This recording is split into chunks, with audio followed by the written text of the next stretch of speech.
भैया जी कहीं में आपका एक बार फिर स्वागत है और मैं प्रतीक त्रिवेदी आपका स्वागत करता हूं। बातचीत के सिलसिले को आगे बढ़ाना है और आज का जो मुद्दा है वो ये कि कांग्रेस के अंदर घमासान है। अब सवाल ये उठता है कि कांग्रेस के अंदर के मामले में बाहर चर्चा मीडिया में क्यों हो।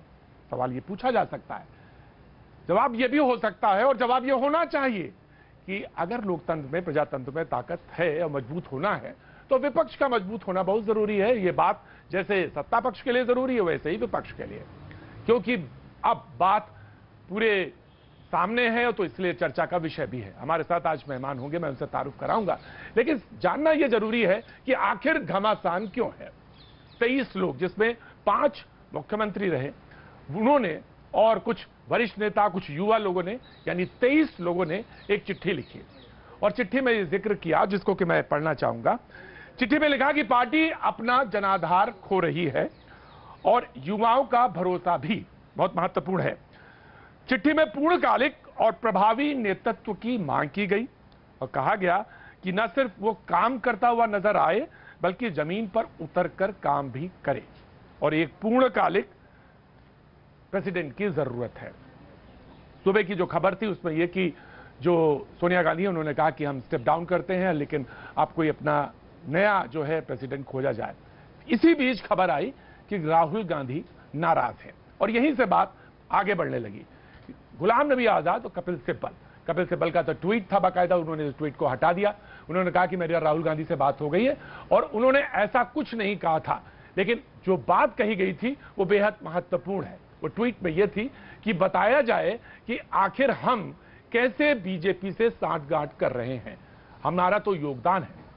इसी पर चर्चा का विषय है। इसी चर्चा के लिए हमारे साथ मेहमान जुड़ रहे हैं और इसमें लगातार जो अपडेट आते रहेंगे इस खबर पे हम आपसे बीच में तारुफ होते रहेंगे, तारुफ कराते रहेंगे। जो लोग हमारे साथ आज मेहमान जुड़ रहे हैं उनका परिचय देते हैं। जीवीएल नरसिम्हा राव हमारे साथ बीजेपी का पक्ष रखने के लिए हमारे साथ मौजूद रहेंगे, बहुत बहुत शुक्रिया साहब। जीवीएल नरसिम्हा राव हमारे साथ जुड़ेंगे। सलमान निजामी कांग्रेस नेता हमारे साथ आज जुड़ रहे हैं, बहुत बहुत शुक्रिया, thank you so much Nizami भाई। ऋषि मिश्रा राजनीतिक विश्लेषक हमारे साथ जुड़ रहे हैं, बहुत बहुत शुक्रिया। हितेश शंकर एडिटर पांचजन हमारे साथ आज जुड़े हैं, हितेश जी बहुत बहुत शुक्रिया, थैंक यू सो मच। विवेक श्रीवास्तव जी हमारे साथ लेफ्ट पार्टी का यहां पे प्रतिनिधित्व कर रहे हैं, बहुत बहुत शुक्रिया विवेक Srivastava ji, thank you so much. और निगत अब्बास राजनीतिक विशेषज्ञ के तौर पर हमारे साथ जुड़ रहे हैं। सलमान निजामी की तरफ मैं मुखातिब होना चाहूंगा। अंबिका सोनी ने अभी कुछ देर पहले डेवलपमेंट था कि उन्होंने कहा कि जो उन्होंने ऐसे वक्त पे टाइमिंग को लेकर जो पत्र है वहीं से शुरू कर रहा हूं। मैं राहुल की नाराजगी से बात नहीं शुरू कर रहा हूं, मैं पत्र की तरफ से आ रहा हूं। जो लेटर लिखा गया जिसमें सवाल उठाए गए, जिसमें कहा गया ये टाइमिंग क्या थी, ये किस टाइमिंग पे लिखा गया, तमाम तरह के सवाल हैं, लेकिन उसमें कुछ जो मजमून है, जो उसका जो कंटेंट है उसी पर हम आते हैं। निजामी भाई ये बात कही जा रही है कि आखिर जो लोग नाराज हैं, कुछ लोग तो चले गए, कुछ लोग कह रहे हैं कि मैं बाउंड्री पे बैठा हूं, जब मैं सचिन पायलट की तरफ की बात कर रहा हूं, और कुछ लोग तो ये कह रहे हैं कि साहब एक प्रभावी नेतृत्व की जरूरत है कांग्रेस के अंदर, और वो ऐसा कांग्रेस जिसने हार के बाद आत्मनिरीक्षण ही नहीं किया, उस लेटर के कंटेंट में है। तो ये कांग्रेस के अंदर जो ये बात हो रही है ये आखिर है क्या? कुछ लोग कह रहे हैं नहीं, कुछ लोग कह रहे हैं हाँ, कुछ हाँ इस बात में कि नहीं गांधी परिवार से ही रहना चाहिए, कुछ लोग कहते हैं नहीं उसके इतर भी सोचा जाना चाहिए। सलमान निजामी, कि कांग्रेस का जो लेटर आप दिखा रहे हैं उसमें कहीं ये नहीं लिखा है कि राहुल गांधी प्रेसिडेंट ना बने, सोनिया गांधी प्रेसिडेंट ना बने। सोनिया गांधी जी की तबीयत भी ठीक है, बने, और कांग्रेस के बने। नेताओं ने ये सलमान निजामी बने, मैं तो ये कह रहा हूं, मैंने तो ट्विटर पे आज सवाल डाला, जो ट्विटर पे उसमें ज्यादातर 60% लोग तो यही कह रहे हैं कि राहुल गांधी प्रेसिडेंट बने। जो मेरा ट्विटर है उसमें तो आज यही लोग कह रहे हैं, तो मैं ये नहीं कह रहा हूं, लेकिन उसके जो सवाल है, उसका जो मजमून है, जो कंटेंट है, दैट इज वेरी इंपॉर्टेंट। और वो आत्मनिरीक्षण वाली बात जो है तो उसकी तरफ आए और जो उसके कंटेंट में जो पॉइंट है उसकी तरफ इशारा करें। जब तक एक फुल टर्म प्रेसिडेंट नहीं बनता, थोड़े से डिफरेंसेस तो हो सकते हैं, क्योंकि कांग्रेस ने कई जगहों पे हार का सामना भी किया और विद इन द पार्टी थोड़े से डिफरेंसेस भी हुए। दूसरी बात जो है, जो CWC में आज हुआ, एक्चुअल में क्या हुआ वो आपके सामने है। राहुल जी ने क्लैरिफाई भी किया, गुलाम नबी आजाद साहब ने क्लैरिफाई किया कि जो बात हमने कही नहीं उसको मीडिया ने दिखाया और बिल्कुल एक फेक न्यूज की तरह उसको जो है पूरे मीडिया में, सोशल मीडिया में चलाया गया। हकीकत यह है कि पूरा कांग्रेस का कार्डर जो है चाहता है, और इस लेटर में भी ये लिखा गया है कि हमें लीडरशिप जो है, एक कमांड चाहिए जो मुझे लगता है कि राहुल गांधी जी हैं, वही प्रेसिडेंट बनने चाहिए। ये पूरे कांग्रेस, पूरे देश की कांग्रेस जो है ये चाहती है कि राहुल गांधी जी आए। और बीजेपी को जो है, और जो मीडिया जो है, जो आजकल स्टेटमेंट आ रहे हैं, जैसे गुलाम नबी आजाद साहब ने ये स्टेटमेंट बिल्कुल क्लैरिफाई किया कि भाई मैंने तो ऐसी बात कही नहीं। हाँ, कुछ लीडर्स ने सवाल उठाए, मैंने कहा कि मैं रिजाइन दूंगा। और ये सवाल किस पे उठाया जा रहा है? उस गुलाम नबी आजाद पे जिसने 20 आतंकवादी हमले जो है उन्होंने सहे कश्मीर में, और 48 साल का ओवैसी, मैं ओवैसी साहब का जिक्र तो बाद में करूंगा। निजामी ओवैसी के ट्वीट का जिक्र मैं निजामी ओवैसी के ट्वीट का जिक्र मैं बाद में करूंगा। और वो तंज कर सकते हैं, इतनी बड़ी पुरानी पार्टी है कांग्रेस की, वो तंज करें, उसका कोई जिक्र। बहुत सारे लोग पार्टी के बारे में कहते हैं, मैं ओवैसी की बात नहीं कर रहा हूं, मैं जिक्र नहीं कर रहा हूं। लेकिन गुलाम नबी आजाद साहब की वो तो बात हो सकती ना। उन्होंने कहा कि मैंने जो कहा था, ये एक नेता का जिक्र उन्होंने किया, और जिसका जिक्र किया वो कुमारी शैलजा का था कि नेता बीजेपी के हाथों में खेल रहे थे। ये बात उन्होंने कहा कि ये जो मैंने राहुल गांधी पे नहीं, किसी और नेता पे बात कही, और उसका वो जिक्र कर रहे हैं। तो ये सवाल इस बात का है कि आखिर कांग्रेस के अंदर चल क्या रहा है, ये जानना तो जरूरी है ना। मैं बीजेपी से तो बाद में बात करूं, मैं बाकी मेहमानों से बात करूं, पहले आपको ये बताइए कि चल क्या रहा है, ये तो जाना है। कांग्रेस सत्ता में नहीं है। जो सवाल सरकार को करने चाहिए, मीडिया जो है कांग्रेस के पीछे पड़ा हुआ है। आप बीजेपी में देखिए एल.के. आडवाणी जी का क्या हाल है, और उमा भारती ने क्या स्टेटमेंट किया था राम मंदिर के दौरान। आप कांग्रेस को बार बार राहुल गांधी, मुझे लगता है कि मीडिया भी और जिस तरीके से बीजेपी पूरा राहुल गांधी से क्यों इतना ऑब्सेशन है, क्योंकि राहुल गांधी वो लीडर हैं जो काउंटर कर सकते हैं बीजेपी को, और बीजेपी को राहुल गांधी से खतरा है। इसलिए बार बार कांग्रेस के अंदर गुस्सा जा रहा है, फेक न्यूज के माध्यम से लोगों को मिसलीड किया जा रहा है, ताकि लोगों का ध्यान जो है बाकी मसलों से हटे। चाइना इस वक्त लद्दाख के अंदर है, बिहार में नेपाल घुस गया, हमारी इकोनॉमी डाउन है, कोरोना वायरस जो है 70 लाख से ज्यादा केस हुए, उस पर क्यों नहीं चर्चा हो रही? कांग्रेस में चर्चा हो रही है, निजामी भाई, देश के मसलों में चर्चा हो रही है। मैं आ रहा हूँ बीजेपी के, मैं आ रहा हूं, ऑफकोर्स ऋषि मैं आ रहा हूं, मैं ऋषि आ रहा हूं, मैं नसीमा मैं भी आ रहा हूं, मैं आपके पास आ रहा हूं जी, बिल नसीमा आ रहा हूं, मैं आ रहा हूं, ऑफकोर्स आ रहा हूं जी, ऑफकोर्स। या क्लियर कर दीजिए जी, नसीमा क्लियर कर दीजिए, आप कहना चाह रहे हैं, बीजेपी के प्रवक्ता कुछ कहना चाह रहे हैं जी। प्रतीक जी, मैं ऋषि जी क्लियर कर दीजिए ऋषि जी, जी मैं ऋषि क्लियर कर दीजिए। निजामी साहब ने कहा कि शीर्ष लीडरशिप की बात को निजामी साहब कितनी चालाकी से छुपा गए हैं। उस पत्र में शीर्ष लीडरशिप का क्या अर्थ होता है निजामी साहब? शीर्ष लीडरशिप कांग्रेस में कौन है?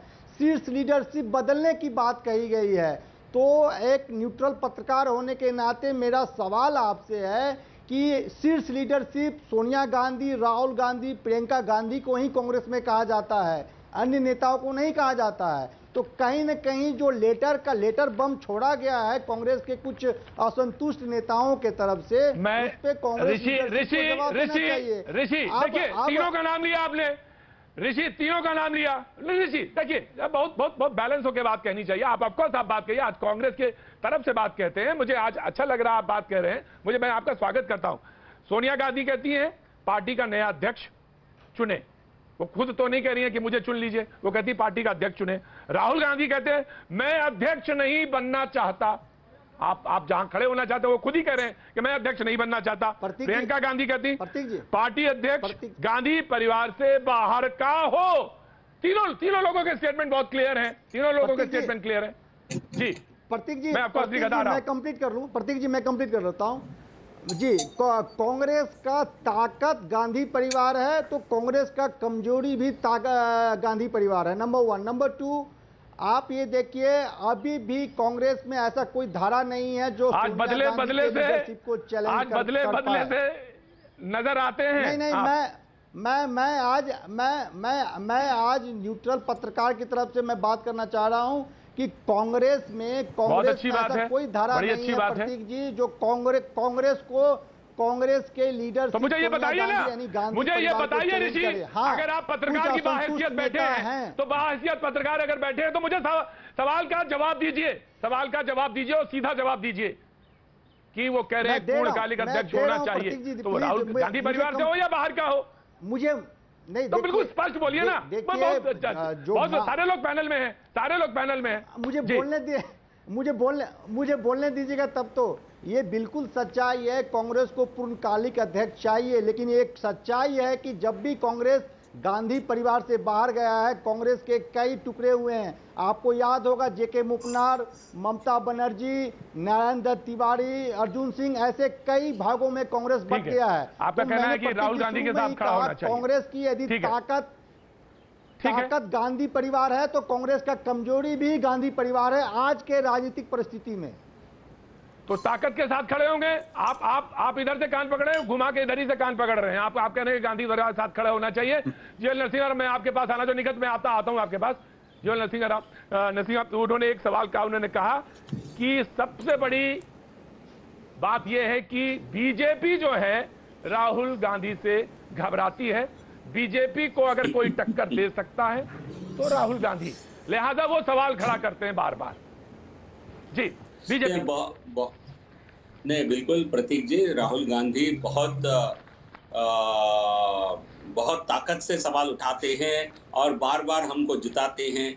और 2014 में उनके नेतृत्व में वो कैंपेन कमेटी के चीफ बने। 2014 के चुनाव के लिए election, Lok Sabha election campaign committee chief बने, पूरे काम को संभाले और केवल 43 सीट तक सीमित रहे। फिर 2019 में राहुल गांधी की अध्यक्षता में चुनाव लड़ी और फिर एक बार वो केवल 50-53 सीट तक सीमित रहे। तो ये बार बार इतनी ताकत, इतनी शक्ति के साथ यदि आपने कांग्रेस पार्टी को चढ़ाकर हमको जिताना चाहते हैं तो ऐसे शक्तिमान राष्ट्रीय अध्यक्ष कांग्रेस का सदा बने रहे, ये हमारी बिल्कुल शुभकामनाएं हैं उनके लिए। हम क्यों चाहेंगे इससे कमजोर अध्यक्ष क्यों बने? तो इसलिए मैं मानता हूं ये कांग्रेस पार्टी का अंदरूनी मामला है। कांग्रेस पार्टी का अंदरूनी मामला है और घमासान चल रहा है। देश की जनता देख रही है। कांग्रेस चुनाव हारने के बाद, 2019 के हारने के बाद बहुत अलोकप्रिय बन गई है और एक साल के अंदर।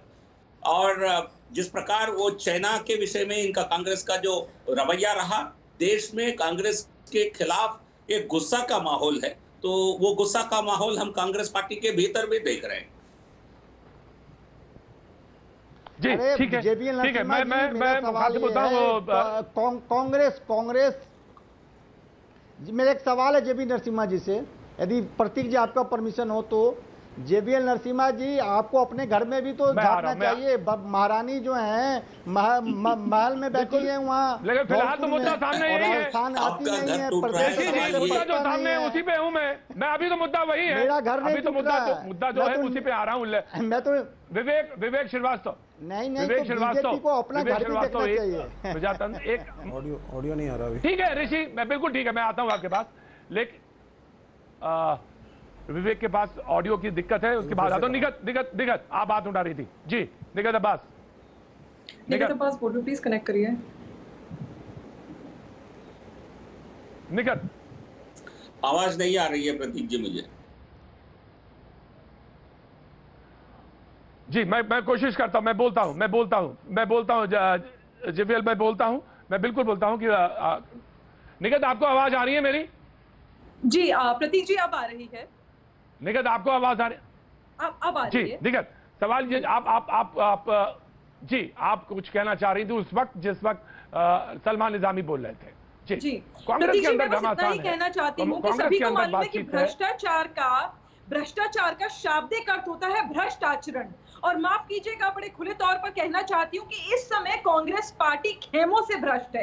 एक राहुल गांधी जी का खेमा है और एक प्रियंका गांधी वाड्रा जी का खेमा है, जो अलग अलग तरीके से ट्वीट्स और चिट्ठियां लिखवाकर भेजे जा रही हैं। और जब कोई खेमों से पार्टी चलने लगती है ना, तो जाहिर तौर पर वो जनता के बारे में नहीं सोच पाती, क्योंकि वो अपनी उलझनों में उलझी होती है। वो कहते हैं ना कि अच्छाई सिर्फ दिखावे के लिए अगर आप करने लगते हैं तो कहीं ना कहीं वो बुराई से भी ज्यादा बुरी होती है। ऐसा ही कुछ हाल इस समय कांग्रेस पार्टी का है। नहीं तो और किसको, और जहां तक अध्यक्षता की बात है तो किसको बेवकूफ बनाने की कोशिश की जा रही है। किसे नहीं पता कि चाहे अजय माकन से लेकर राज्यसभा की सीटों तक जो तय किया जाता है वो राहुल गांधी जी जोशी के साथ क्या हुआ था, किसे नहीं पता कि राहुल गांधी के साथ क्या हुआ था, जो हरेन पांड्या के साथ क्या हुआ था, डिसीजन को आप आगे संजय जोशी, हरेन पांड्या, गोविंदाचार्य, उमा भारती आपके पार्टी में जनता को गुमराह करने की डॉक्टर कोशिश है। किरोड़ीलाल नहीं तो मीणा, अंदर खाने सभी को पता है कि कांग्रेस पार्टी के अध्यक्ष राहुल गांधी ही हैं। प्रतीक जी, मैं इनको इतिहास याद दिला रहा हूँ। बिल्कुल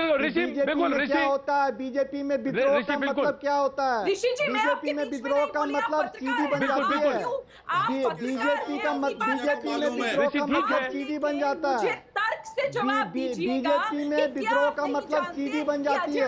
प्रतीक जी, सीधी कांड याद है ना गुजरात का, गुजरात का सीधी कांड याद है प्रतीक जी, बिल्कुल ठीक है ऋषि जी, गुजरात का सीधी कांड याद है, गुजरात का सीधी कांड याद है, गोविंदाचार्य का एपिसोड याद होगा आपको, हरेन पांड्या को किसने मारा, हरेन पांड्या को किसने मारा, कोई नहीं सुन पा रहा है, हरेन पांड्या को किसने मारा याद होगा कोई नहीं सुन पा रहा है, हरेन पांड्या की आत्मा बुला रही होगी आपको।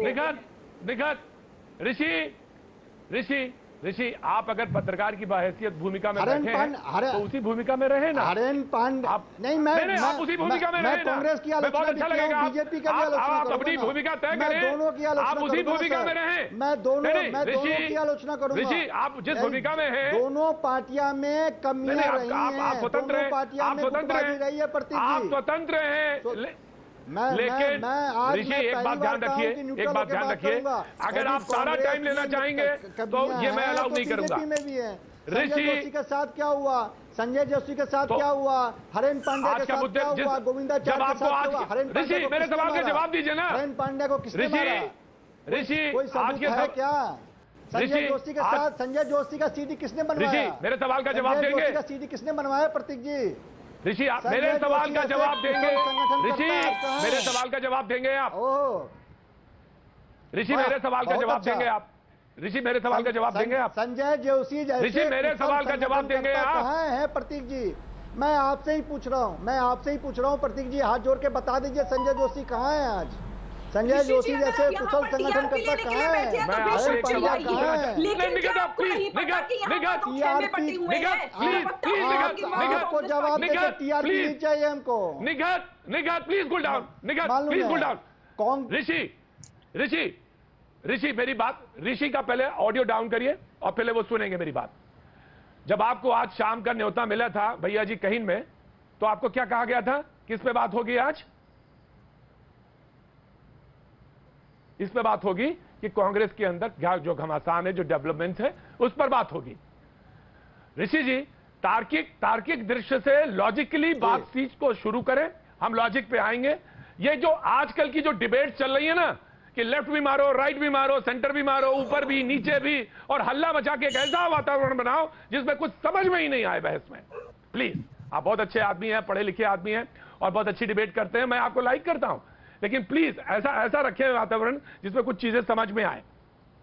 ऐसा ना हो कि लगे कि चीजें बिखर रही हैं। Thank you so much. अब आप उम्मीद करते हैं कि आप मेरी बातचीत को बहुत ध्यान से सुनेंगे। Nizami,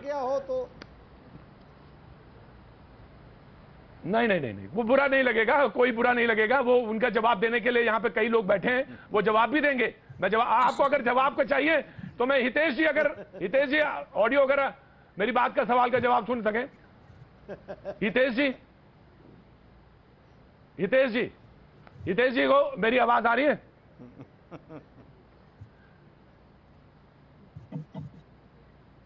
thank you. विवेक आपको आवाज है, मेरी आवाज आ रही है? जी विवेक, आपको मेरी आवाज आ रही है आपकी आवाज? जी बिल्कुल आ रही है, क्लियर आ रही है। जी विवेक, सवाल ये था कि आज की बहस क्यों आखिर कांग्रेस के अंदर की, एक पार्टी के अंदर की बातचीत है, तो बाहर के खेमे पे बात क्यों है? उसके बाद जो कांग्रेस के प्रवक्ता हैं उन्होंने क्लियर भी कहा कि ऐसी कोई बात नहीं, अंदर जो CWC में बात हुई वो ऐसी कोई बात नहीं जिसका जिक्र बाहर हो रहा था। वो ट्वीट भी वापस ले लिया गया, जो कि सिब्बल साहब ने कहा कि नहीं मेरी बात हो गई है। लेकिन सवाल ये है कि एक पत्र लिखा गया और उस पत्र का जिक्र है, और एक मजबूत विपक्ष की जब बार बार कही जाती है बात, तो निश्चित तौर से उस दायरे में तमाम सारे चीजें आती हैं। हम उसी का जिक्र कर रहे हैं।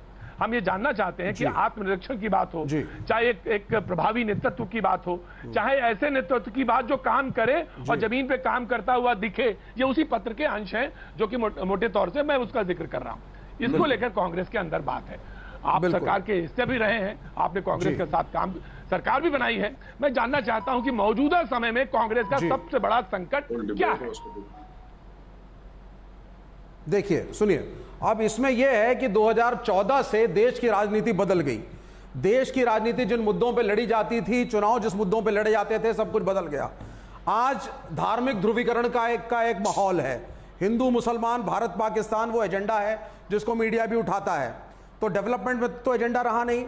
एक पर्टिकुलर पार्टी जो है, जो आज सत्ता में आ गई है, भारतीय जनता पार्टी, ये डेवलपमेंट के प्लान पे नहीं आई है। ये आई है धार्मिक ध्रुवीकरण के आधार पे। और धार्मिक ध्रुवीकरण जो सेक्युलर पार्टियों ने नहीं करा, उसके कारण हम लोग अभी ऑपोजिशन के अंदर हैं। तो ऑपोजिशन के अंदर आत्मनिरीक्षण करना अच्छी बात है, चिट्ठियां लिखना अच्छी बात है, अपने प्रेसिडेंट, अपने अध्यक्ष को, अपने जनरल सेक्रेटरी के पास अपनी बात पहुंचाना अच्छी बात है। जितना ज्यादा डेमोक्रेटिक प्रोसेस किसी भी पॉलिटिकल पार्टी में होगा, ग्रोथ उतनी ही होगी। तो इस तरह की चिट्ठियों का हर पार्टी को स्वागत करना चाहिए, हर पार्टी को एड्रेस करना चाहिए अपने इश्यूज को। इसको हम सिर्फ सोनिया, राहुल, बाहर का आदमी, गांधी परिवार नहीं, यहां तक सीमित ना रखें। कांग्रेस के काफी दिग्गज नेताओं ने उसको लिखा है। गुलाम नबी आजाद बड़े नेता हैं, कपिल सिब्बल बड़े नेता हैं, और अभी रिसेंटली एक सचिन पायलट वाला एपिसोड भी हुआ था, कहीं ना कहीं उसके तार भी इससे जुड़े हुए हैं।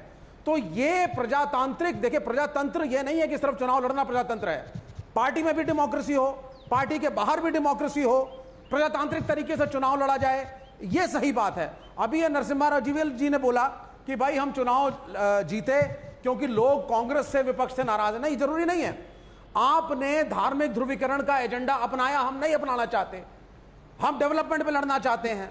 आपने एक एजेंडा अपनाया, आपने ध्रुवीकरण करा, लोगों को बरगलाया, आप वोट लाए, यह आपका तरीका है। हम वोट के लिए ये नहीं करेंगे। हमारा एजेंडा बड़ा क्लियर है, लेफ्ट का, कांग्रेस का अपना एजेंडा है। लेकिन आज ये जो चिट्ठी लिखी गई, ये जो भी डिस्कशन है, ये बहुत पॉजिटिव है, देश के लिए पॉजिटिव है। पार्टी के भीतर very well your point taken, very well. Of course मैं जबील आ रहा हूं। हितेश अभी इंट्रोड्यूस नहीं हुए, निगत हितेश अभी तक नहीं इंट्रोड्यूस हुए पैनल में, मैं उनको दे देता हूं चांस। हितेश, 2014 से पॉलिटिक्स का जो ध्रुवीकरण शुरू हुआ, पॉलिटिक्स की धारा बदल गई, और इस धारा में बहुत सारी चीजें जो पहले थी वो अब नजर नहीं आ रही। हिंदू मुसलमान हो गया, हिंदुस्तान पाकिस्तान हो गया, और इसमें कहीं ना कहीं तमाम सारी पार्टियां पिछड़ती नजर आ रही, जिसकी तरफ लेफ्ट के नेता बात कर रहे थे, हितेश शंकर। और शायद कांग्रेस में जो मौजूदा संकट है उससे कैसे जुड़ रहा है ये, या वो केपेबल है या नहीं, ये केपेबल किसी नेता की तैयारी है या किसको लाना है, इसका भी इससे जुड़ा हुआ सीधा सा खेल है। हितेश शंकर जी, देखिए ऐसा है कि 2014 से जो भारतीय राजनीति की धारा बदली है, उसे देखना हो तो 18 मई 2014 का जो गार्जियन है उसका आप संपादकीय पढ़िए। उसमें कहा था कि फाइनली औपनिवेशिक शासन का अंत हो गया, यानी भारत का अपना एक राज आया। उस राज से लोगों की अपेक्षाएं भी थी, और अभी मैं सुन रहा था कि वो विकास वाली बात नहीं थी। ये बिल्कुल झूठी बात है, क्योंकि पिछले,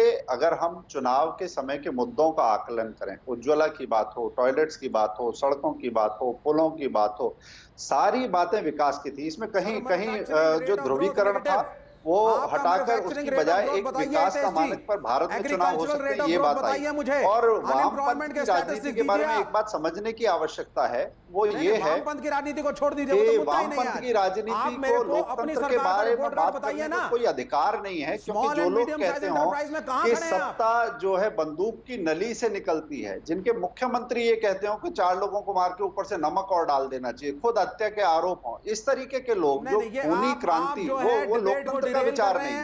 और इसके साथ ही जो आरोप लगता है कि इस दल ने राजनीति का सांप्रदायिकरण किया। मैं एक बात कहूंगा कि राहुल गांधी खुद 2 जगह से चुनाव लड़े थे, और जिस दूसरी जगह से चुनाव लड़े थे वहां पर आप देखिए जमात के झंडे, हरे झंडे वो लगाकर वहां पर चुनाव लड़ना, बाकी जगह जनेऊ दिखाना, ये सारी चीजें मंदिर जाना, ये जो चीजें हैं तो भगवा लेकर कांग्रेस तो ने आप पूरी भी लड़े कोशिश हैं। करी, लेफ्ट ने पूरी राम के कोशिश नाम की पे तो कि आप भी इस जो- ध्रुवीकरण आप का भी उन्हें वोट फायदा बटोरते मिले। हैं। परंतु भाई, अच्छी राम के बात नाम यह पे है तो आप कि भी वोट भारतीय बटोरते आए राजनीति हैं। में लोगों से अब भगवा की उसकी राजनीति, रिस्पॉन्सिबिलिटी के बारे में जब हिंदू पूछा धर्म की जाता है राजनीति, तो ये यही तो पूछा आप जाने करते लगता हैं। है कि आपने इस्लामोफोबिया क्या फैलाते हैं, किया विकास के पैमाने पर। मुसलमानों जब के ये खिलाफ आप पूछते खड़े हैं तो होते वो हैं। राजनीति फ्लॉप नजर मुसलमानों आती को देश का है। आंधा केरल नहीं में मानना यूडीएफ और चाहते। एलडीएफ आपकी की राजनीति जो भी तो बिल्कुल सरकारें धार्मिक हैं है। वो वास्तव में सत्ता विवेक आ रहे हैं, बारी-बारी से विवेक आ रहे हैं, बदलती है, नहीं, मगर विवेक अपराधियों मैं आ रहा के हूं, विरुद्ध चलने बोल वाली लीजिए। सत्ताएं हैं। मुझे विवेक लगता है हितेश जी, भारतीय बोल राजनीति का चरित्र 2014 के चुनावों ने बदला है, और आज के संकट में जो दिखाई दे रहा है कांग्रेस का,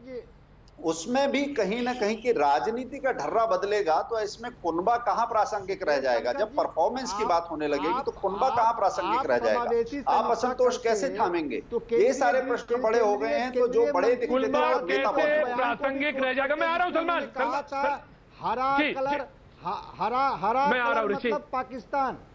आप केंद्रीय मंत्री गिरिराज सिंह के उस बयान को भी कोट करते हैं जिसमें केंद्रीय मंत्री ने कहा था हरा कलर मतलब पाकिस्तान। नंबर 1, नंबर 2, प्रधानमंत्री खुद गुजरात चुनाव में कहते हैं मियां अहमद पटेल। अरे भाई, मियां आपको अहमद शायद पटेल कहने का तथ्यों की क्या जानकारी हुआ? नहीं है। मेरे तो जो भी बंधु धर्म की बोल रहे बात थे कौन देख नहीं करता पा है? रहा हूँ। अरे कांग्रेस के भैया, ही अरे प्रधानमंत्री भैया, थे आप मुझे मनमोहन मत बताइए, सिंह, मुझे और उन्होंने कहा बात कि मत देश बताइए। के यदि संसाधनों मैं पर गलत बोल पहला रहा हूं, अधिकार प्रतीक अल्पसंख्यकों जी का, मुझे ये करेक्ट कहाँ लिखा है करेंगे। संविधान में? ये किस तरह की राजनीति है? ये किस तरीके की राजनीति है? बीजेपी के प्रवक्ता बैठे हैं, बीजेपी के प्रवक्ता ऋषि बैठे हैं, लाकर जैसे मनमोहन सिंह जी ने पहली बार बताया था कि बीजेपी के प्रवक्ता बैठे हैं। तो ये जीवीएल साहब, जीवीएल नरसिम्हा बैठे हैं, जीवीएल नरसिम्हा। हितेश शंकर मैं- जी आरएसएस विचारक हैं। सवाल ये है, हितेश सवाल शंकर जी मैं यदि सवाल रखना चाह रहा था, ब्रेक पे जाना चाह रहा था, लेकिन जीवीएल तो सवाल तो जीवीएल बनता है जवाब उनसे आप ना। दे दें। ऋषि मिश्रा ने कोई सवाल पूछा है, जवाब जरूर दे दें, लेकिन मैं ब्रेक पे जाऊं से पहले एक सवाल जरूर मैं पूछूंगा। जीवीएल जवाब दे दीजिए ऋषि मिश्रा का। नहीं, मैं देखिए आज चर्चा मियां हम अहमद क्या कर रहे हैं, पटेल। कांग्रेस पार्टी का हाँ, पतन कितना जल्दी होने वाला है। देखिए, कांग्रेस भाग पार्टी रहे के हैं आप। अंदर ये भाग रहे हैं। घमासान का जवाब देना कारण पड़ेगा क्या है? इनको। ये हरा जवाब कलर आपको मतलब जनता बार बार पाकिस्तान। क्या तिरंगा का हरा कलर मतलब पाकिस्तान होता है? चिल्लाने शर्म से आनी जन चाहिए आप समर्थन लोगों नहीं को। मिलेगा। शर्म आनी चाहिए चिल्लाने जितेंद्र प्रति नरसिम्हा मैं आपको। चिल्लाने वाला ये डिबेट नहीं ऋषि करना जी, चाहता। ऋषि जी, तिरंगा में भी हरा कलर होता है। ऋषि जी, अरे ऋषि भैया, जी, तिरंगा ऋषि में जी, भी हरा दिस इज कलर नॉट होता फेयर। है। दिस इज नॉट प्रतीक जी, लोग फेयर। गलत बयानबाजी करते ऋषि, हैं। दिस इज गलत- नॉट गलत- फेयर। गलत बयानबाजी ऋषि करते जी, हैं लोग। ऋषि जी, मैं आपसे बहुत विनम्रता के साथ एक बात कह रहा हूं कि ये डिबेट है, किसी और चैनल पे जरूर चल जाएगी कि किसी को डिस्टर्ब करना, किसी को बोलते हुए डिस्टर्ब नहीं, करना, सर, हल्ला सर, मचाना, मैंने शोर सवाल मचाना, किया, मैंने और उससे सवाल टीआरपी किया को है। समझते हैं। लेकिन मैंने प्लीज, दिस इज सवाल नॉट किया है। फेयर। ऋषि, मैं आपको मेरा टाइम दूंगा। शोर मचाना मैं आपके नहीं है। सवाल को हरा जीवीएल कलर को मतलब सामने सवाल रख दिया, पाकिस्तान होता है मैंने रख दिया। वो हरा कलर मतलब पाकिस्तान होता है क्या? अब आप हरा कलर मतलब पाकिस्तान होता है क्या? प्रतीक जी बता दीजिए आप हमको। अब आप चुप रहिए। गिरिराज सिंह का बयान है। Will you please keep Giriraj Singh का क्वाइट? विल बयान यू है। Please keep quiet? ऋषि, अब आप सुनेंगे जीवीएल नरसिम्हा। नहीं, प्रतीक जी, क्या इनका सवाल यही है? क्या हरा मतलब पाकिस्तान है? क्या यही इनका सवाल है? मैं जवाब देता हूं, मुझे कोई दिक्कत अरे नहीं है। गिरिराज बस यही सिंह का सवाल है। कांग्रेस और बयान है। यही डिबेट है, यही डिबेट चल रही है, यही डिबेट चल रही है, और यही सवाल है, यही डिबेट है आज बस पूरे देश में यही डिबेट है। मैंने बड़ा मुश्किल है मुझे, मैं कहां का सवाल लेके आया था कि विपक्ष कैसे मजबूत कहां खड़ा है, यह सवाल था। लेकिन आपको लग रहा है कि हरा रंग मतलब यस, मुस्लिम, तो चलिए सवाल पूछ लीजिए। बीजेपी के प्रवक्ता बैठे, जवाब दे दें।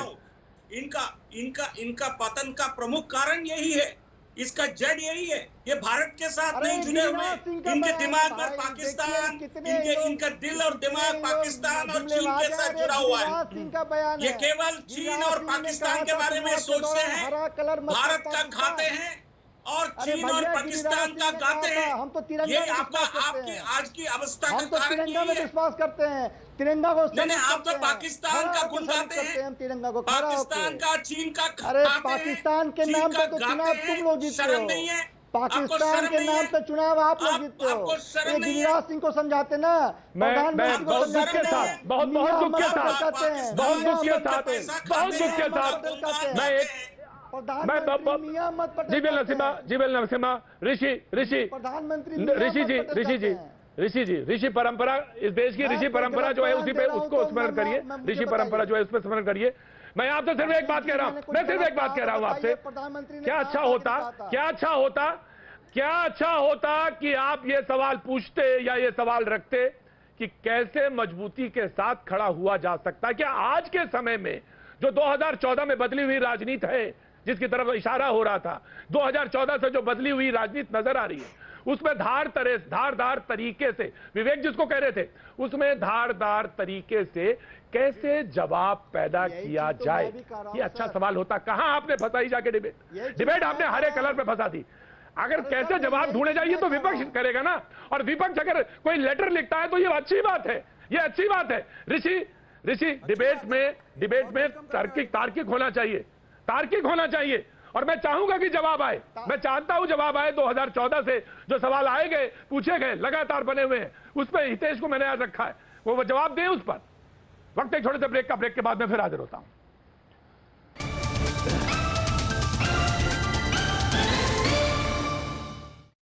में आपका एक बार फिर स्वागत है। कांग्रेस में घमासान पर बातचीत हो रही है। 7 घंटे सीडब्ल्यूसी की बैठक चली और अब कुछ देर पहले खत्म हुई।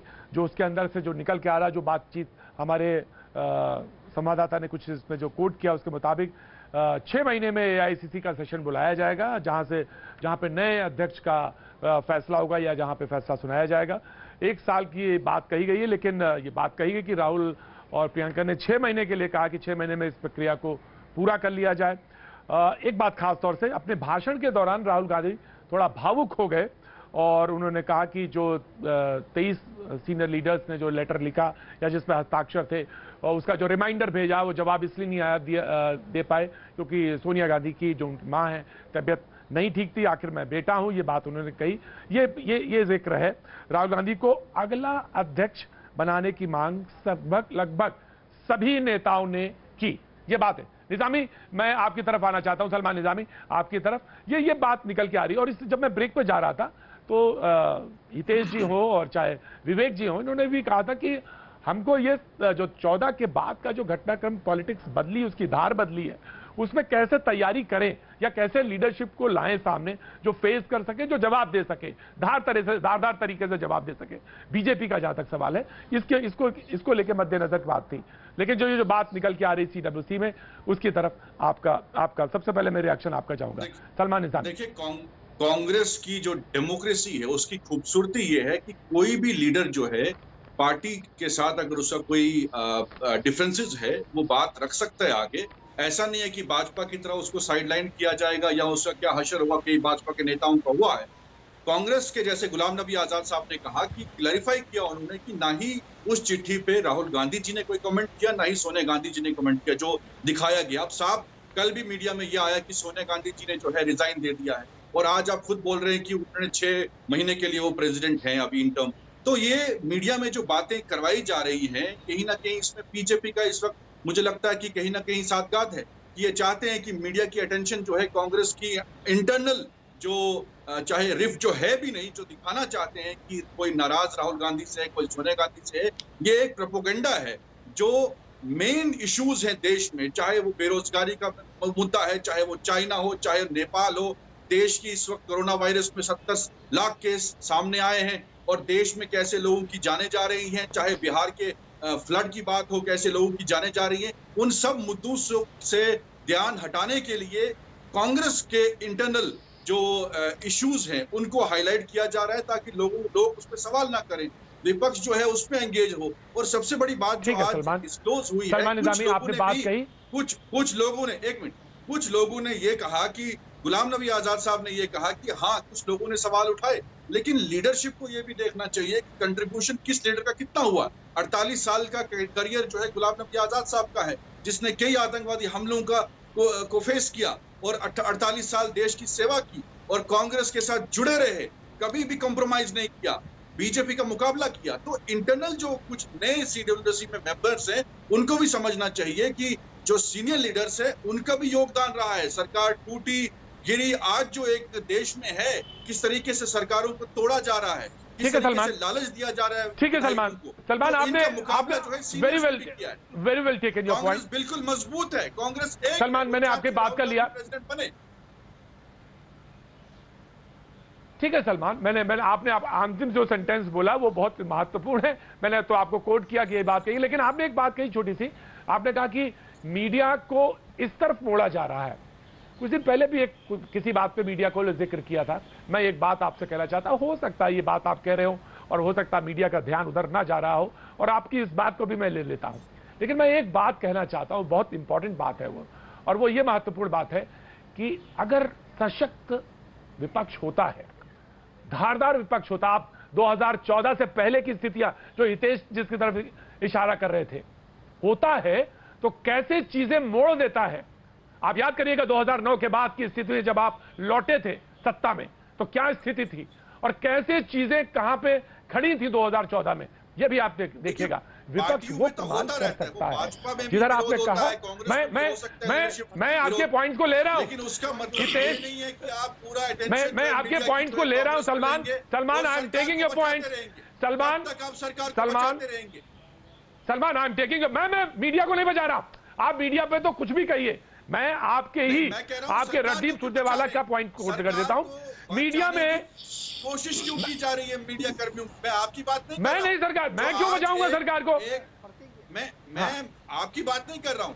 जिन लोगों ने आज फेक खबर चलाई मैं उनकी बात कर रहा हूं। क्यों सरकार को बचाना चाहते? मैं रणदीप सुरजेवाला का, मैं रणदीप सुरजेवाला को कोट करता हूं, मैं रणदीप सलमान में ऋषि होल्ड ऑन, मैं रणदीप सुरजेवाला को कोट करता हूं। मीडिया में राहुल गांधी को लेकर जो बात कही जा रही है वो बात उन्होंने नहीं कही, मैं कोट कर रहा हूं, कृपया फर्जी मीडिया रिपोर्ट से भ्रमित ना हो, गलत सूचना ना फैलाएं। हां, ये बात ज्यादा जरूरी है कि क्रूर मोदी शासन के खिलाफ एकजुट होकर लड़े, ना कि आपस में झगड़ते नजर आए। ये पॉइंट बहुत इंपॉर्टेंट है, आपस में झगड़ते नजर ना आए, और यही मैं कोट करना चाह रहा था ना। जेबीएल नरसिम्हा आपस में, प्रतीक जी मैं ऐसे आप ना यू लिसन, अपने नाउ यू लिसन, जेबीएल क्या बोलिए, hello JBL, now you respond, JBL now you respond. या आप इनका वॉल्यूम घटाइए, यदि बीच में बोलेंगे वॉल्यूम घटाइए, नहीं तो मैं किसी को बोलने नहीं दूंगा इस डिस्कशन में, क्योंकि मैं काफी उनके सारे बयान मैंने सुना है। Nobody will speak now. JBL. या देखिए कांग्रेस, क्या Kapil Sibal BJP no one will speak in between. क्या कपिल सिब्बल बीजेपी के इशारों पे नाचते हैं क्या कपिल सिब्बल जी का ट्विटर अकाउंट हैक हुआ है क्या? कपिल सिब्बल जी आज जो ट्विटर पे डाले थे, बाद में उन्होंने क्या बात हुआ राहुल गांधी जी से उन्होंने हटाने की काम की, पर लेकिन ट्विटर पर यह पार्टी के अंदर जो घमासान चल रहा है, तो राहुल गांधी और कपिल सिब्बल के बीच में जो तनाव है, क्या ये बीजेपी ने क्रिएट किया है? क्या गुलाम नबी आजाद जी ने कहा कि मेरे पास ऐसी जानकारी है, मैं इस्तीफा देने के लिए तैयार हूं, क्या वो बीजेपी के किसी के कहने पर ऐसे बोले हैं क्या आप उन सबको बीजेपी के एजेंट मानते हैं क्या? और ये सलमान निजामी जो कांग्रेस के बड़े बड़े लाइन यहाँ रख रहे हैं, आपके क्या बयान रहे हैं? क्या हम गुजरात चुनाव में नहीं सुने?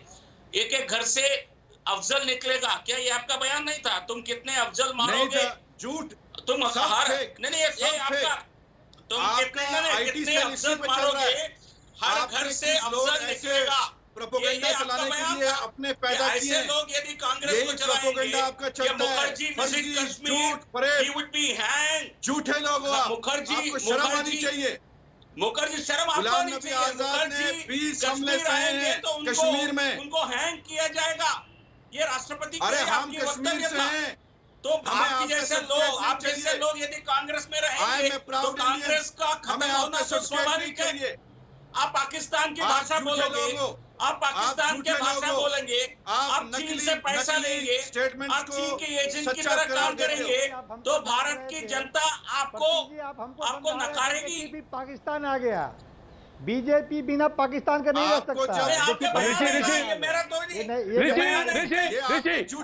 प्लीज झूठा प्रोपेगेंडा है, सब झूठ, इनके बयान है, ये मेरा नहीं है, ये आपका ट्वीट है, सब डॉक्टर झूठ है, ये आपका ट्वीट है, सब झूठ। प्रतीक जी आप हमें समझा रहे थे, देखिए इनका, अरे आप तो किसी को भी खरीद सकेंगे, किसी को भी मरवा सकते हैं। आप 250 करोड़ देने वाले लोग, आप 250 करोड़ में एमएलए को खरीद सकते हैं।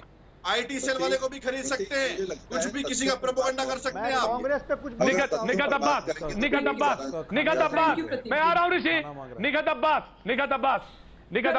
मैं आ रहा हूँ, विवेक आ रहा हूँ, निगत अब्बास पड़ेगा जी। सलमान निजामी और कांग्रेस पार्टी को, पूरे परिवार को समझना पड़ेगा कि ये नेपोटिज्म से जो लोग परेशान है कांग्रेस पार्टी के भीतर, जो आज सामने आ चुका है कि कपिल सिब्बल जी खुद इस बात से परेशान है, कम से कम इस बात को ये डेमोक्रेसी से लेकर कंफ्यूज ना करें।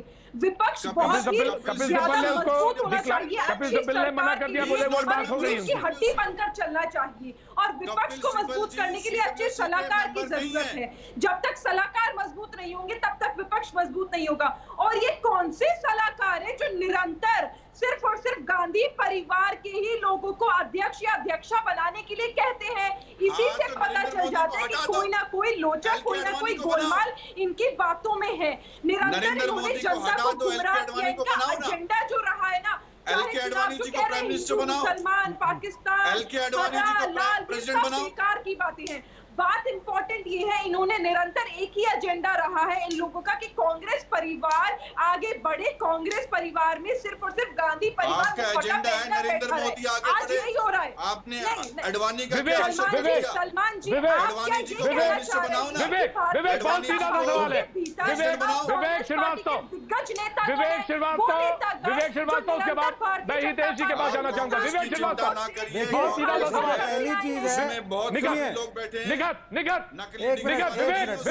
प्लीज लिसन, क्वेश्चन सवाल सुन लीजिए। अरे भाई पहले सवाल सुन लीजिए। विवेक पहली सीधा सा सवाल है, पहली चीज बहुत सीधा सा सवाल है। इस वक्त देश के हालात इतने बुरे हैं, विवेक इस वक्त देश के हालात इतने बुरे हैं कि हर ऑपोजिशन पार्टी को ये जरूरी है कि वो अपने आप को रिस्ट्रक्चर करे। विवेक, या पहली चीज सुनिए, इस वक्त देश के हालात इतने बुरे हैं कि ऑपोजिशन की हर पार्टी को अपने आप को रिस्ट्रक्चर करना जरूरी है।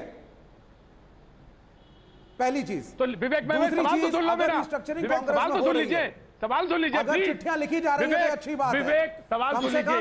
कम और दूसरी बात यह भी है सवाल सुन लीजिए, कहीं ना कहीं ओल्डर जनरेशन को जाना पड़ेगा। विवेक सवाल ही नहीं सुन पार्टियों में और नए जनरेशन को टेक ओवर करना पड़ेगा। वो नया जनरेशन गांधी फैमिली से है कि नॉन गांधी फैमिली से, वो I mean that depends on what the Congress thinks. लेकिन ये जरूरी है कि अपने एजेंडा से ऑपोजिशन की पार्टीज डाइवर्ट ना हो और ये जो हिंदुत्व की राजनीति चली है, जो सेक्युलरिज्म को अटैक कर रही है देश में और लोगों को बरगला करके फांसीवाद की तरफ हम बढ़ रहे हैं, इस वक्त कांग्रेस को, लेफ्ट को, सभी अपोजिशन पार्टीज को सोचने की जरूरत है कि किस तरीके से अपने ऑर्गेनाइजेशंस को स्ट्रेंथन करें जिससे अंबेडकर का जो कॉन्स्टिट्यूशन है वो इस देश में लागू रहे और यह मौका ना मिले भारतीय जनता पार्टी और हिंदू संघ परिवार को कि वो इसको रिप्लेस करें मनुस्मृति से। So it is a bigger fight. अभी अगर हम चुनाव हारते भी हैं, एजेंडा से डाइवर्ट नहीं होना है, यह मेन बात है। इसके लिए पार्टी ऑर्गेनाइजेशन अगर स्ट्रेंथन हो रहे हैं, चिट्ठियां लिखी जा रही हैं, इसमें कोई बुराई नहीं है, यह एक वेलकम चीज है। ओल्डर जनरेशन को जाना पड़ेगा, नए लोगों को हर पार्टी में आना पड़ेगा, युवाओं को पार्टियों की कमान संभालनी पड़ेगी, चाहे वो कोई भी पार्टी हो। और भारतीय जनता पार्टी अनडेमोक्रेटिक है। दिल्ली के चुनाव के अंदर टिकट अमित शाह आगे बांट के चले गए, इनके पुराने नेताओं को हटा दिया गया। तो और डायनेस्टिक रूल का जहां तक सवाल है, विवेक बात तो सुनिए, विवेक बात तो सुनिए, प्लीज उनकी आवाज, भारतीय जनता पार्टी उनकी आवाज रोकिए। प्रतीक जी क्या बात कर रहे हैं हम लोग, किस विवेक श्रीवास्तव की आवाज रोकिए, मेरा सवाल सुन लीजिए। विवेक श्रीवास्तव की आवाज रोकिए, please please please please please please मेरी आवाज। विवेक दिक्कत ये है कि ये मोनोलॉग नहीं है। Vivek please listen, this is not monologue, ये मोनोलॉग नहीं है। आप बोलते चले जाएं और आप बात ही ना सुने, मेरी बात तो सुनने की कोशिश करिए। सवाल क्या पूछा? सवाल ये पूछ रहा था कि आप तमाम सारी पार्टियों को एकजुट होने के लिए कह रहे हैं बीजेपी के खिलाफ। बड़ी अच्छी बात है, होना चाहिए, क्यों नहीं होना चाहिए? पहले भी हुआ एक्सपेरिमेंट, करिए एक्सपेरिमेंट। पर मुझे ये तो बता दीजिए कि आप लोगों की, सारी लोगों की कमियां कहां हैं? बीजेपी कहां लंबी लकीर खींचने में सफल हो रही है, ये तो मुझे बता दीजिए। कि आप चाहकर भी लंबी लकीर क्यों नहीं खींच पा रहे हैं उसके आगे? ये तो बताइए, ये कोई सब मूल्यांकन किया?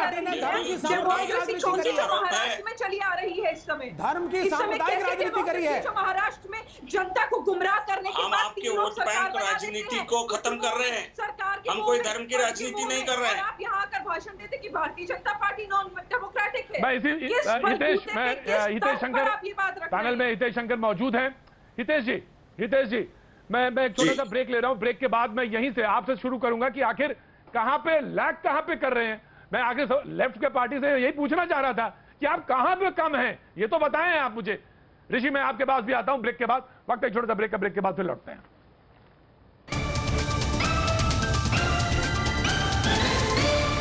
भैया जी कहीं में आपका एक बार फिर स्वागत है। और जो बातचीत चल रही है वो कांग्रेस के घमासान को लेकर हमारे साथ लगातार मेहमान मौजूद हैं। लेकिन जब आज सीडब्ल्यूसी की बैठक हो रही थी उसमें सोनिया गांधी ने कहा कि मैं जो चिट्ठी लिखी गई, 23 लोगों ने जो चिट्ठी लिखी कांग्रेस के लीडर्स ने, जिसमें 5 मुख्यमंत्री हैं, शरीक हैं, उन्होंने कहा कि मुझे दुख हुआ लेकिन वो सब परिवार के हिस्सा हैं। सोनिया गांधी ने कहा कि उन्हें इस पत्र से दुख हुआ जो लिखा गया, लेकिन वो इस बात के लिए उस पर कुछ नहीं जाती क्योंकि वो परिवार का हिस्सा है। जो लोग हैं जिन्होंने लिखा वो परिवार का हिस्सा है। और इस बहस को हम आगे बढ़ाते हुए हमारे साथ जो मेहमान लगातार बने हुए हैं हम उन्हीं पे तरफ लौटते हैं। उसी में एक वरिष्ठ नेता ने यह कहा, मैं कोट करता हूं कि उन्होंने ये कहा, जो बात सामने निकल के आ रही है क्योंकि अभी कुछ देर बाद प्रेस कॉन्फ्रेंस है। उन्होंने कहा कि जो हूं वो, मैं कोट बात कहना चाहता हूं, जो बड़े वरिष्ठ नेता जो 23 जो लोगों ने लिखा उसमें वो शरीक हैं।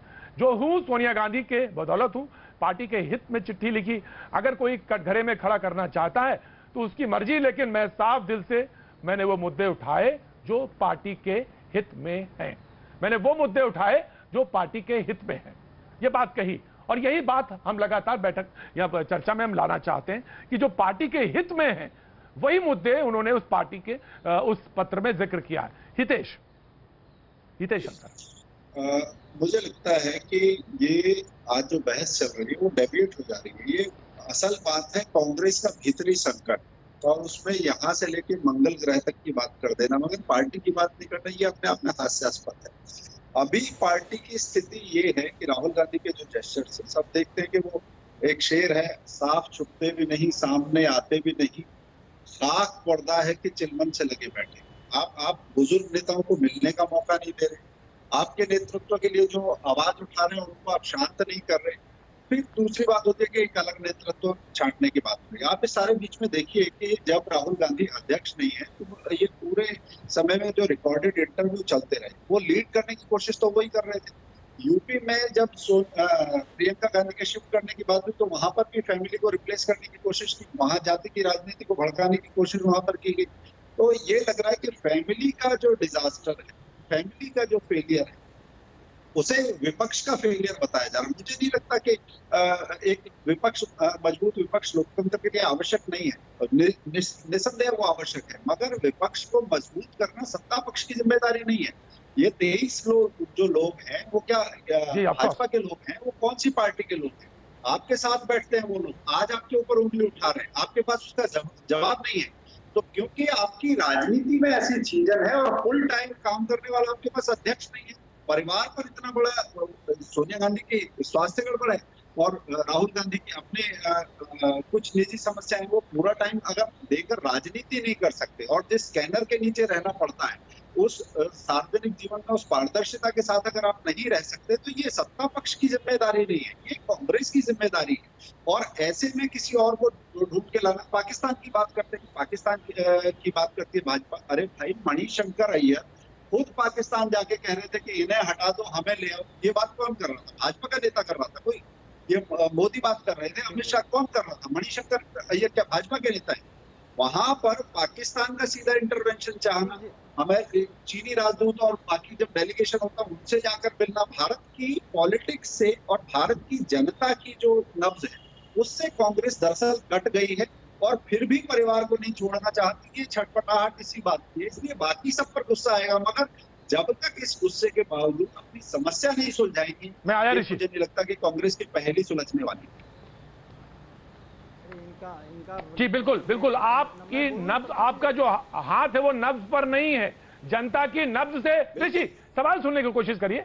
नब्ज पर हाथ नहीं है, आप नब्ज से दूर हैं और जब तक आप मुद्दों पे, कंटेंट पे लौटेंगे नहीं, वापसी बहुत मुश्किल है। रास्ता आप ही को ढूंढना है।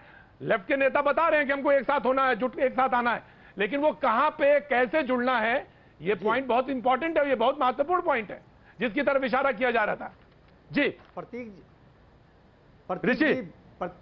जी, ब्रेक से पहले प्रतीक जी, पहले ब्रेक से पहले मैंने आपको कहा था, उसका पुष्टिकरण आप ब्रेक के बाद कर दिया। ब्रेक से पहले मैंने कहा था कांग्रेस में ऐसा कोई धारा ऐसा डेवलप नहीं हुआ है जो सोनिया गांधी और गांधी परिवार के लीडरशिप को चैलेंज करे, और गुलाम नबी आजाद और कई नेताओं का बयान ब्रेक के बाद आपने ही दिखाया है। और ब्रेक के बाद आपने तो ये ताकत है या कमजोरी है? तो ये ताकत है या कमजोरी है? तो ये ताकत है या कमजोरी है? नहीं, यही तो सवाल है, ये ताकत है या कमजोरी है? मुझे कंप्लीट करने दीजिए, मैं वही बता रहा हूं। प्रतीक जी रुक तो जाइए, कंप्लीट करने दीजिए। मैं शुरू में ही कहा है कि गांधी परिवार कांग्रेस की ताकत है, लेकिन वर्तमान राजनीति प्रदेश में कुछ चीजों में ये कमजोरी भी है।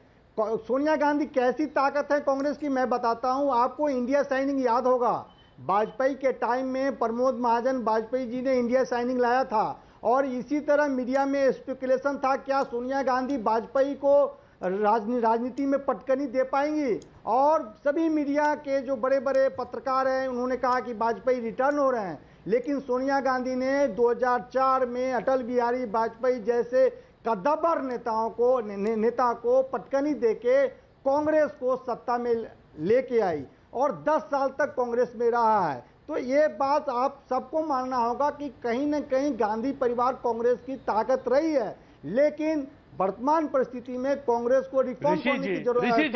बात तो आगे आ गई।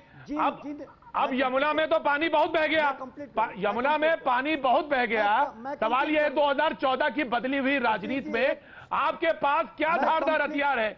आप कैसे चैलेंज करेंगे? आप किस फ्रंट पे आके लड़ेंगे? तो ये सवालों का जवाब दीजिए ना, अगर आपके पास जवाब है तो दीजिए। जी मैं कमजोरी भी बता रहा हूं, सब बता रहा हूं। मैं विवेक आ रहा हूं आपके पास, विवेक आ रहा हूं, मैं आ रहा हूं, विवेक आ रहा हूं, विवेक आ रहा हूं। देखिए 2004-2009 में जो कांग्रेस अध्यक्षा, जो पकड़ कांग्रेस अध्यक्षा का संगठन पे हुआ करता था, वो अब नहीं है। आप देखिए पंजाब में कैप्टन अमरिंदर सिंह बाजवा की लड़ाई, कैप्टन अमरिंदर सिंह नवजोत सिद्धू की लड़ाई, राजस्थान में अशोक गहलोत वर्सेस सचिन पायलट की लड़ाई, छत्तीसगढ़ में भूपेश बघेल और उनके जो मंत्रिमंडल में जो सीनियर नेता हैं उनकी लड़ाई, मध्य प्रदेश में आपने देखा, साउथ में जो वहाँ डीके शिव कुमार हैं, सिद्धिरमैया की लड़ाई। तो कहीं न कहीं कांग्रेस अध्यक्षा ये जो समस्या है, और हर पॉलिटिकल पार्टी में होती है। अरे चुप रहिए, मुझे बोलने दीजिए। हर पॉलिटिकल पार्टी में ये समस्या होती है, रिवॉल्ट होती है, छोटे मोटे समस्या होती है, उसको खत्म करने की जरूरत है, और नया लीडरशिप लेके आना है। जैसे सचिन पायलट जैसे नेता करेगा कौन? जितिन प्रसाद तो यही है ना। अरे भाई ऋषि जी, आप बोलते चले जा रहे हैं, मैं यही तो पूछ रहा हूँ, करेगा कौन? करेगा कौन? किसके पास है? कौन घंटी बांधेगा? ये सवालों के जवाब हो तो दीजिए। ये सवालों के जवाब आपके पास नहीं है। ये सवालों के जवाब अगर हो तो सलमान निजामी आगे है। अगर जवाब हो, विवेक श्रीवास्तव, पार्टियां चलेंगी, घंटी बीजेपी में अपने आप बंधेगी। आप समझ लीजिए, अगर एजेंडा से हम हटे, अपने सेक्युलर थॉट से हटे, कॉन्स्टिट्यूशन से हटे, तब बदलाव नहीं होगा। लेकिन बीजेपी डेवलपमेंट के प्लान पर फेल होगी। लिबरल लोग भी हैं उसमें। BJP is just trying to fail in the politics of development. BJP को क्योंकि ये कुछ कर नहीं पा रहे हैं। राहुल गांधी बोल रही हूँ,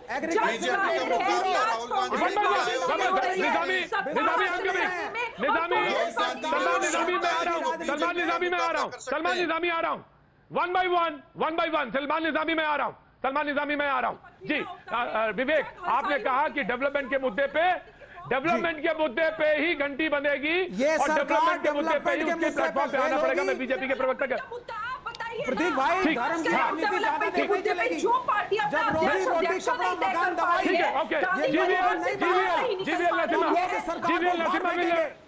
ठीक है, निगत, लेट बीजेपी रिप्लाई। जी बीजेपी को रिप्लाई करनी है। जी नरसिम्हा, जीवीएल नरसिम्हा। या प्रतीक जी, हमारे पूरे जीत का श्रेय जाता है नरेंद्र मोदी जी की विकास आधारित राजनीति। हमने इनके वोट बैंक राजनीति को हमने एक्सपोज किया है। जरूर ये परिवर्तन आया है देश में 2014 के बाद आज, लेकिन आज भी ये वोट बैंक राजनीति ही कर रहे हैं। इसके कारण जनता से इनका पूरी तरह मुंह भंग हो गया है। ये पाकिस्तान चीना भक्त बनकर या भारत में हमको चुनौती देना चाहते हैं, तो देश की जनता आज उसके लिए तैयार नहीं है।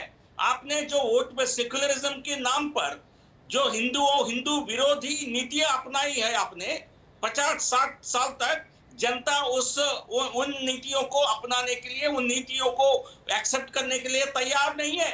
हमने जो विकल्प दिया है, हमने जो सबका साथ, सबका विकास, सबका विश्वास का जो नीति लाया है, जनता ने, देश की जनता ने इसको पूरी तरह, देश के हर वर्ग ने इसको एक्सेप्ट किया है। यही हमारी ताकत है। हम हर विकास के कार्य में हम कोई भेदभाव नहीं कर रहे।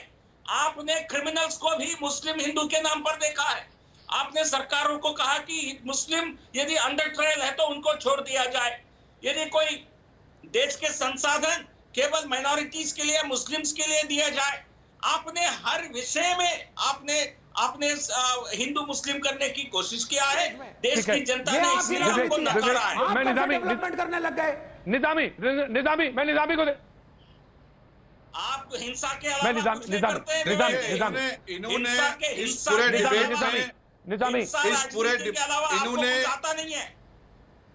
इन्होंने इस डिबेट में, पूरे डिबेट में सिर्फ हिंदू, मुस्लिम, पाकिस्तान, हरा झंडा, पीला झंडा, सैफरन, इसकी बात की, लेकिन इन्होंने ये नहीं कहा कि हमारे जो देश में इस वक्त जीडीपी रेट है डाउन क्यों है, देश में किसान क्यों आत्महत्या कर रहा है। अभी चाइना का क्या आपने जवाब दिया? चाइना का क्या जवाब दिया? चाइना का जवाब क्या दिया? हमने बहुत अच्छी तरह दिया है। देश की जनता इसलिए हमारे साथ है। आप तो चाइना का आप गुणगान गाते हो, बीजेपी से आप तो झूठ बोलते हो, चाइना की तरह झूठ बोलते हो। देश की जनता इसलिए आपसे जनता का मुंह भंग हो गया। एड्रेस पूछिए कहाँ लगा रखे हैं? अरे झूठ का फैक्ट्री कहाँ लगा रखे हैं भैया, बताइए तो। जब आप झूठ बहुत दिनों तक नहीं हवा में रहता, वो बहुत दिनों तक नहीं रहता, वो सामने आ जाता है। और बात दरअसल यही पूछी जा रही, यही बात पूछी जा रही थी। सलमान निजामी, आप से यही पूछ रहे थे कि क्या धारदार हथियार है, कैसे आप फाइट करेंगे, कौन सी चीज है, कौन सी लीडरशिप की बात कर रहे हैं आप? मैं यही सवाल पूछना चाह रहा था आपसे निजामी साहब। बहरहाल मैं आज इस बहस को यहीं रोकता हूं, लेकिन आगे आर पार में आप इस बहस को आगे देखेंगे। हमारे साथ अमीश मौजूद रहेंगे।